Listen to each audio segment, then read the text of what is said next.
what 25 years of grief looks like after losing my mum.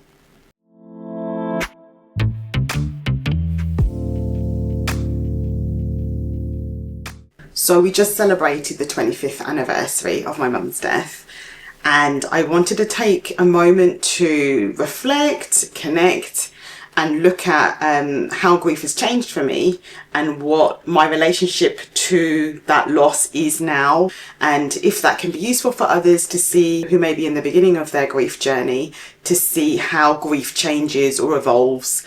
And yeah, if this resonates for you, I hope you can take something away from it.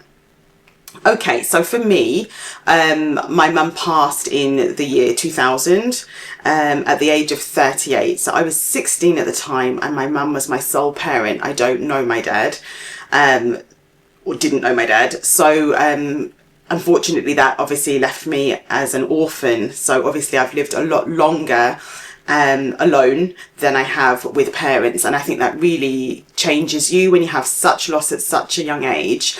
I think that just becomes who you are. So I've always been a bit of a loner. I've always done things my own way. So I think that really it really affected me, not necessarily for the worst now, but at the time, yeah, that loss kind of like became an integral part of my identity. It became who I was.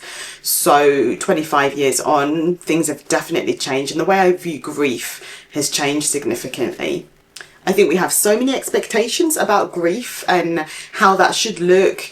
And the truth is, everyone experiences grief completely differently.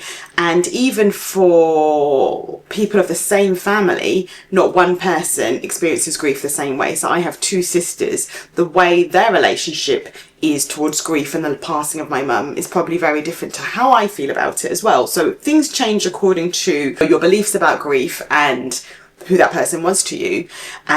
Some people don't grieve at all. Some people have really complicated relationships with family members, and that heavy, all-encompassing grief just isn't their story, and that's okay too. Some people pass suddenly, some people are in palliative care and it takes longer. So it really, I think, depends on your own experience. No one mold fits all. Everyone's experience is completely different to grief. Also, we can sometimes grieve someone while they're still alive. So we can have the person we wish they were and they're still with us, and you're grieving the mum you wish you had or the partner you wish you had.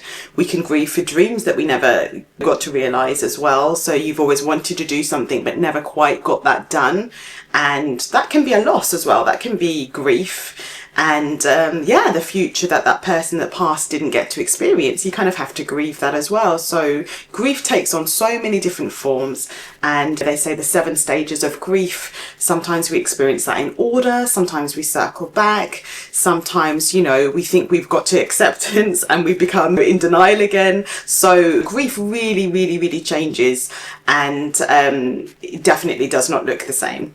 I think a key thing that affects your journey with grief is your beliefs about death and life.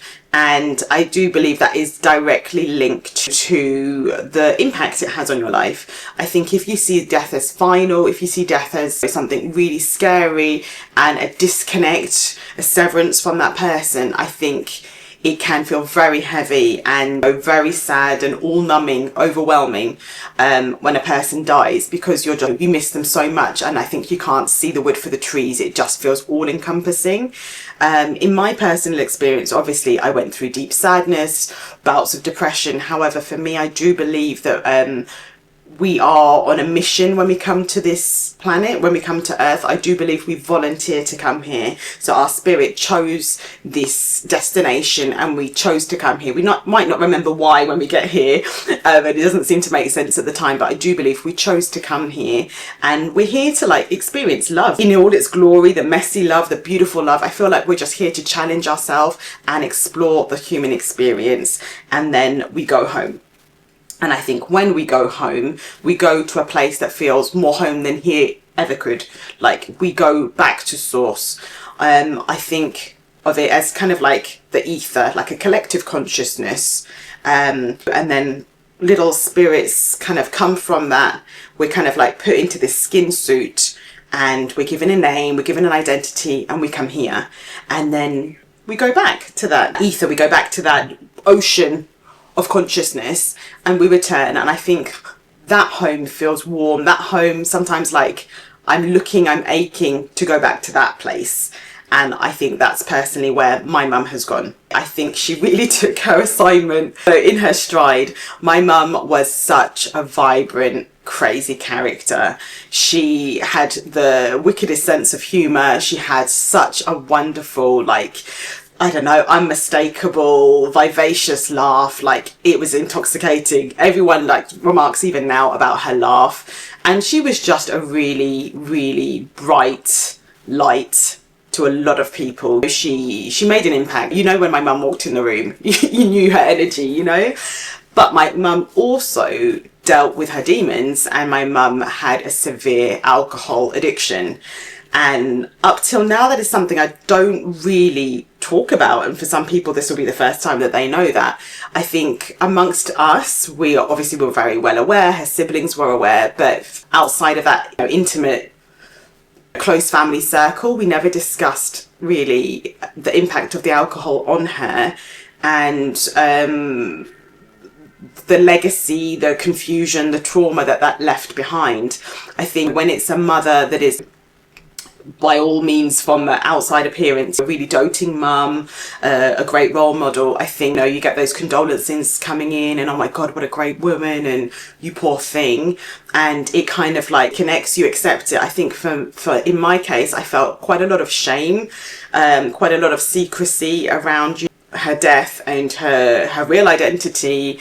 And I felt a little bit unworthy of the condolences at times, because I was like, there are some people like their mum's their best friend, they've experienced everything together, and they've had this loss. So who am I to feel that way when, unfortunately, the relationship with my mum, we had a good relationship, but it wasn't where I would have liked it to be. It wasn't such a close mother-daughter relationship.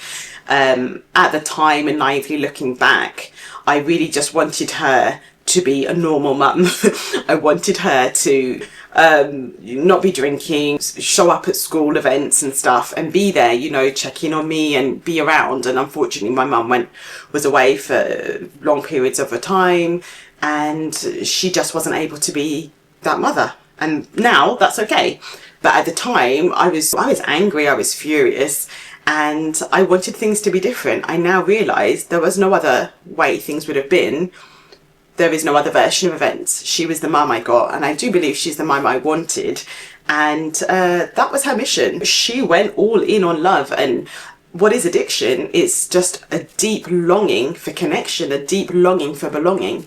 And whether she went about it in the right way or the wrong way, but she explored this human experience to the fullest, the good, the bad, and the ugly. And I really respect and admire that courage that she took to really go all in and have this human experience. And I've taken so much away from that, and how I want to mother, and how vulnerable I want to be, and things like that. But again, at the time, we're like, oh, why me? Why did this happen? Why did she have to be like that? And addiction is never that personal. They don't choose alcohol or the drug over you.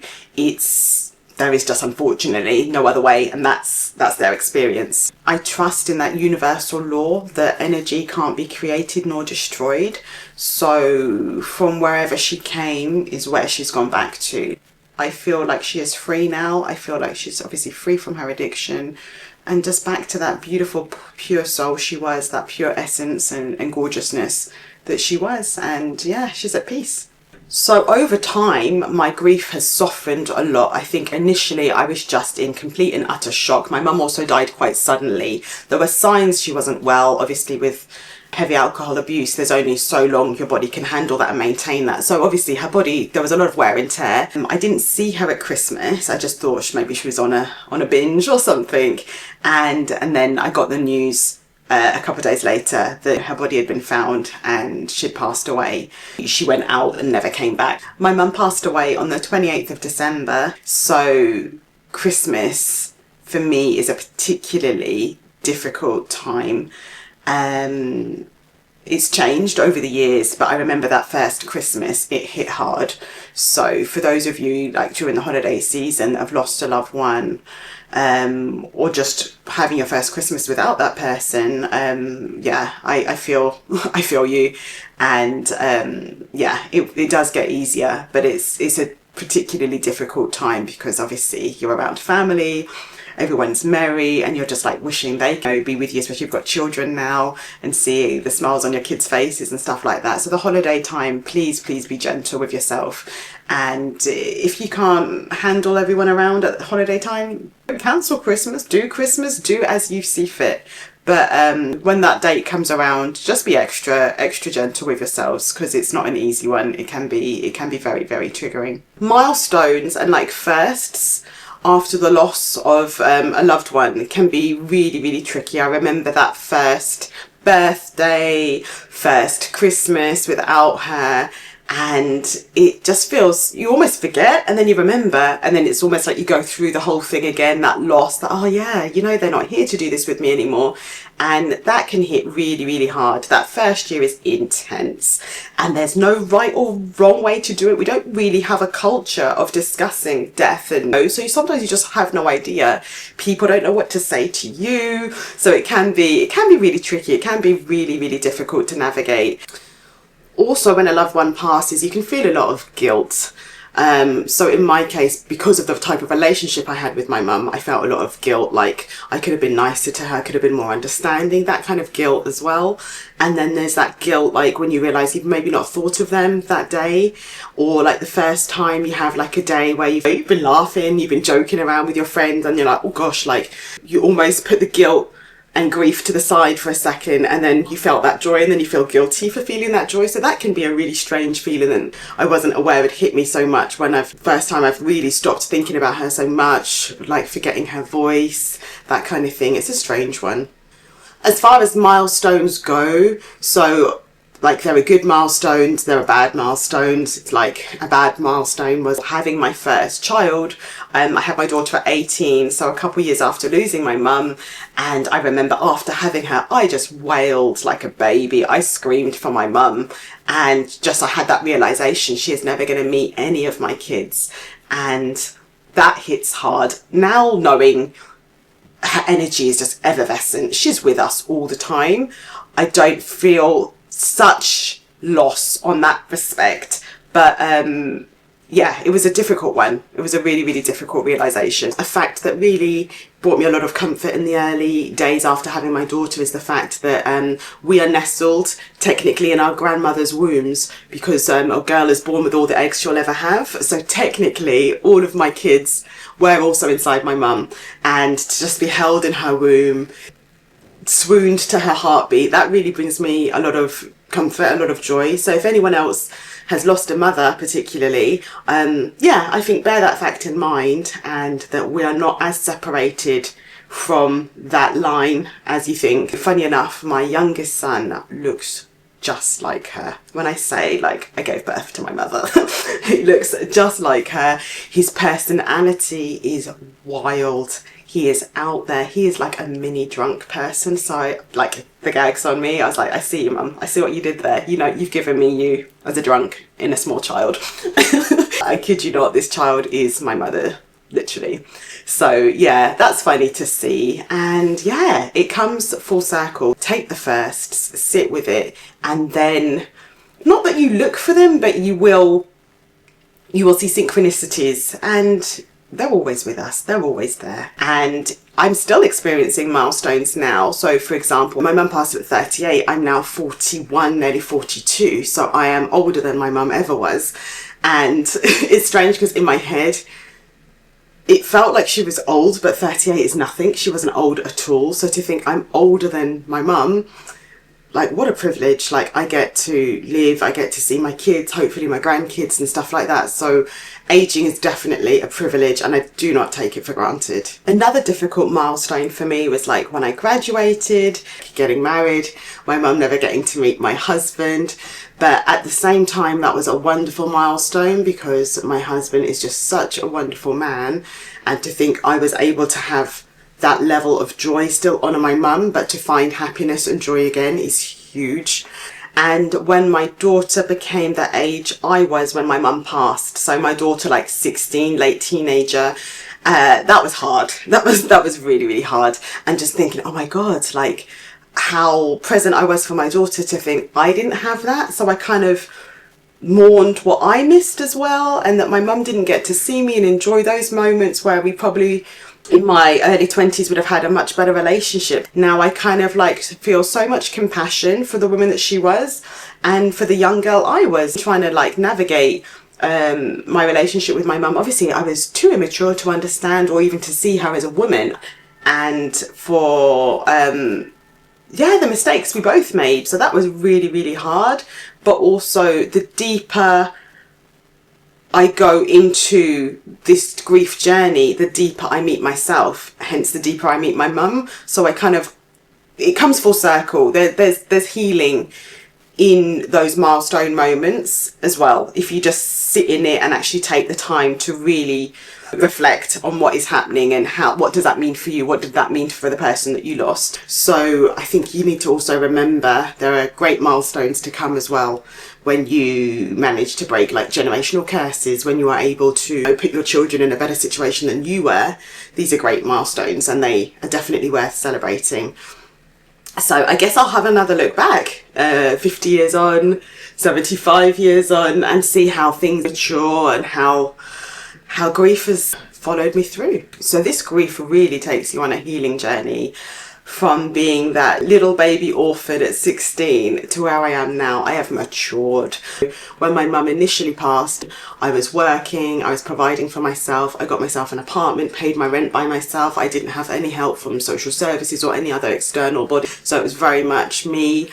And obviously compared to my friends, I was living a completely different life. I was free to do whatever the hell I wanted. I had no one to check in with. I was very much rogue. So I was out partying, I was drinking, I was having fun per se, and my friends very much became my family. So it wasn't necessarily intentional, but I kind of just got on with things. I put it to the back of my mind.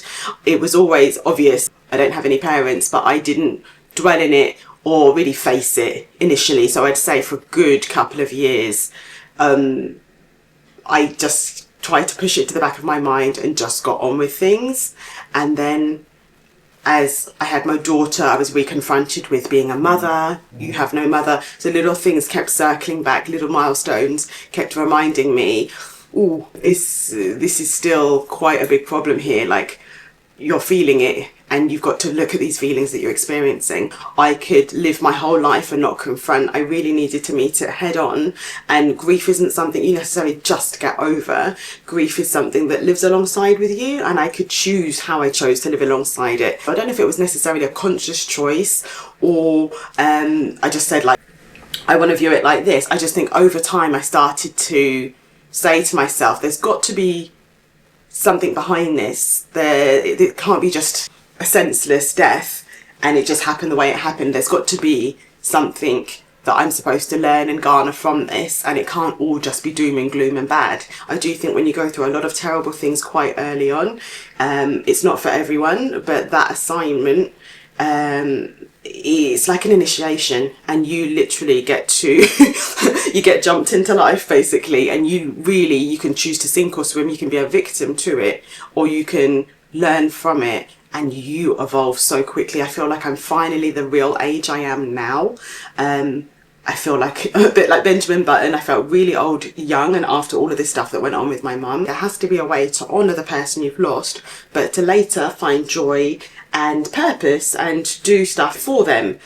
And again, I do think this journey for me has been a lot lighter because of how I view life and death. I always had a close proximity to death, not from wanting to, but our funeral home actually happened to be at the end of the street.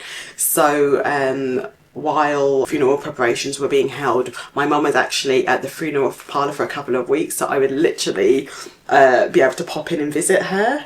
So that was an odd situation. I'd just be having a chat with my mum lying there, But there was no fear for me, which was strange because I've noticed a lot of people are more scared of death, or I don't know, really uncomfortable about talking about death, and it's so morbid. But there was such peace. Like, we had some really beautiful moments together, and I wasn't scared. My mum was lying there, obviously passed away. She didn't have any laceration. She was intact. She still looked like herself, which makes things a lot easier. But I had no fear.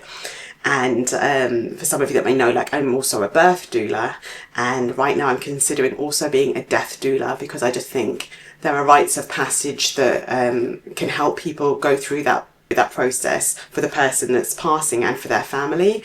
And I think to be at peace with death is a beautiful thing, and if I can help facilitate that for anyone, I would love to definitely complete my training for death doula, and it would be an honour to help people through that rite of passage as well. Because our culture is so removed from death, we don't really have an understanding of how it works. So I think it's really important to be clear on, what do you think happens to you when you die? Is it final? Were they in the body? Like, you've got to really be clear on that, because I really think that can be detrimental or really positive to how you view things. If you're having a particularly difficult moment and you're open, ask them for a sign. It might be that they will show you what they want to show you, or it might be that you say, show me a butterfly. It can't be something maybe that you would see all the time, but it will be a little synchronicity, and whether it's today or tomorrow, you'll definitely, if you're open, see the signs, and those little signs guide you along the way. And for me, they're just as strong as when she passed away 25 years ago. I still have them. I have these little moments where I know that's my mum. I don't necessarily dream about her anymore, but I definitely have those moments where my mum's energy is with me. I don't view it like some entity or some spirit and woohoo, like she's moving the table kind of thing.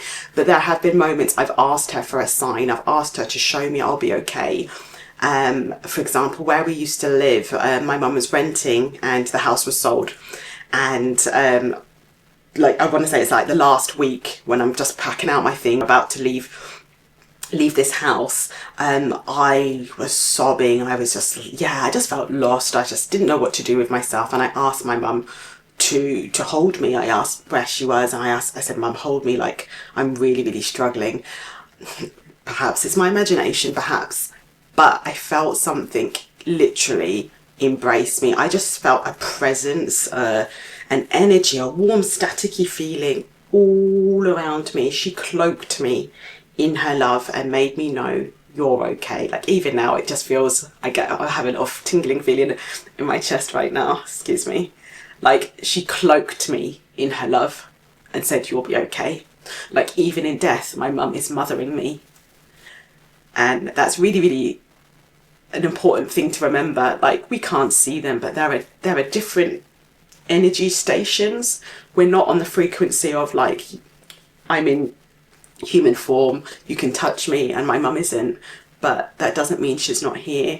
And even financially, there's been times where I was struggling. I was a student, I was young, and something said to me, just pop, my old house where we used to live was under construction. Something said, just go back and ask them if you're allowed to just do a quick tour of the place and just see, and just tell them that you used to live there. And I walked in, it was a building site, the man let me through, and I was like, oh, you know, I lived here a couple of months ago, da da da. What did I find?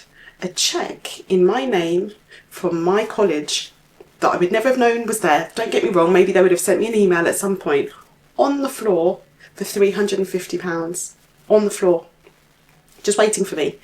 And I was like, those little synchronicities and little things happen literally all the time to me. I get so many moments where it seems a bit bleak. I'm fine. I will always be fine. And please remember that. Like, there is no greater experience of loss in this lifetime than losing someone. So if you can still be alive, still be breathing, still find some kind of joy each day, even if it's a little bit of joy, you'll be fine.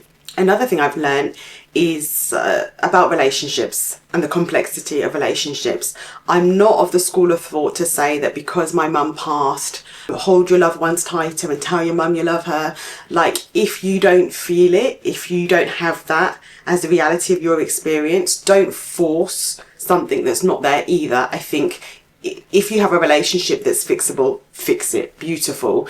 If you don't, it is what it is. My friendship, my understanding, my connection to my mum has come a lot later on, and if anything, in death. And I don't encourage people, if they want to, of course, but I don't encourage people to just make things right with someone because they can die. I do think that is part of our experience. And if you have boundaries in place with certain family members or you're estranged, I think people have to honour and respect your boundary and how you feel about that relationship, whether that person's alive or going to pass or has passed. I think that's really, really important, not to force and not to put that expectation on people to make nice because they could die. To me, it's illogical. For those that have those relationships still with their parents, don't take anything for granted. Life has a funny way of unraveling. Appreciate what you have. Have gratitude for what you have, and be open to everything and attached to nothing, because it can literally go like that. One thing I wish I could have had was something with my mum's voice. So for those of you that do have close loved ones, ask those questions. Say those things. Who was your first love? What are your passions? Ask their story. Get their story before it's too late and you can't. What I've learned is, even if it's a divorce, even if it's the breakup of a relationship, that is still loss, that is still grief. And we don't know people's pain. We don't know what people are going through. So I feel like we've got to be gentle. Everyone's experience is their experience. And there is no right or wrong way to do it. There is no worse or better. Pain is pain and it hurts. It should. If you can, try to avoid comparing. And when someone is experiencing joy, try and take those little pockets of joy that you see and hold that, sit with that as well. And you can vicariously have that joy for yourself as well. You don't have to just begrudge people, be Grinch about things. You can really actually take pleasure from seeing relationships, from seeing my partner with his parents and things like that. It's really sweet. It's really lovely to see people with their parents, to be honest. And it just makes me feel grateful for what I have in my life. So I would say I've gone from that all-consuming shock grief with, smidges of shame to grief is now my old friend. I would say not always a wanted friend, but it's kind of become a little companion. I think the heaviness doesn't necessarily fully disappear, but it gets lighter and you adjust, you work out how to carry it differently. There's a quote, I do forget who it's by, but it's grief is the love you had for that person with nowhere to go. And it lives in us. And I think you can choose how it lives in you. I've taken my mum everywhere with me, and I now share my story with pride. I have nothing to hide. I have nothing to be ashamed of. And we are all dealing with things, and it was just a woman doing the best she could with what she could at the time. And now I know better, I do better. I'm not saying I'm the perfect mum by any means. My kids are feral. It's hard work, but I am healing by being the mum she didn't get to be to me, and being that for my kids. What a legacy this woman has left. She has 3 children, she has 11 grandchildren and 4 great-grandchildren. How beautiful is that? I do think she sees us. I do think she sees what we're doing and how we're getting on, and I think she'll be very proud of us. The gift she has given us is to have the courage to seek what we are looking for in this life. So again, have the audacity and have the courage to live on for them. I've had a difficult upbringing. I've been through the foster care system. I've lived with alcohol abuse, and who am I to have this life? Who am I to ask for more? But here I am. And I feel like she suffered, so I could not just survive, I can thrive. I think she was a mirror to me of what not to do in certain situations, of how to have true forgiveness, how to have unconditional love, how to have empathy for a situation, for myself. It's healing, it's huge. And would I be the woman I am now if I hadn't gone through all of that? No. And I don't say that lightly, that I chose my mum to be my mum. You know, I think that's easy when everything is rosy and you have a beautiful relationship. But I really genuinely chose my mum to be my mum, and I would choose her in every lifetime. So all of that to say, like, my heart genuinely goes out to anyone that's in the thick of grief right now, or caring for someone that is in end of life care. And yeah, just feel all the feelings. And this is what it means to be human. Moments like this, birth and death, is visceral. You think you will never, ever get through it. But you do. Somehow, you really do. Sit with it, befriend it, welcome it in all its forms, and yeah, choose how you want it to live through you. Over time, if you're conscious about your grief journey, you will get to a place where you can see things from a different perspective and just try and garner the gift. There's always a gift somewhere in there. It doesn't feel like it now, but there will always be a gift that you can take from it. Thank you so much, guys. See you on the next one.